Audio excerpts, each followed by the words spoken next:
لیکن ساحل بھائی اس میں آپ نے جو کہا کہ بات کی جائے یا سوال کیا جائے، ہمارے ہاں تو سوال کرنے پہ فتویٰ جاری ہوتا ہے. میں دونوں طرف بات کر رہا ہوں، میں صرف فیملی کی بات نہیں کر رہا. آپ علماء سے یا کسی سے اگر کوئی سوال پوچھ لیں وہ سیدھا وہ مولوی صاحب کے پاس بدتمیز تو ہو، اسلام ہی نہیں پہنچا جو سوال پوچھتے. وہ کہتے ہیں جی تم بدتمیز ہو، تمہیں سیدھا دین کی سمجھ ہی نہیں آ سکتی کیونکہ تم سوال پوچھتے ہو.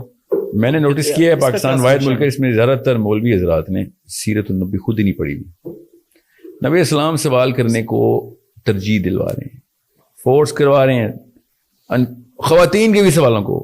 انصاری خواتین نے نا نبی اسلام کے اوپر مطلب سوالوں کی بارش کر دی مدینہ میں انٹری پہ. نبی اسلام نے تعریف کی کہ ساری عورتوں کی تعریف کرتے ہوئے کہ اتنے سوال کرتی ہیں. دیٹ مینس لرننگ کوشچن جن کا زیادہ ہے، اس کو شوق ہوتا ہے وہ سوال کرتا ہے، پھر وہ سیکھنا چاہتا ہے.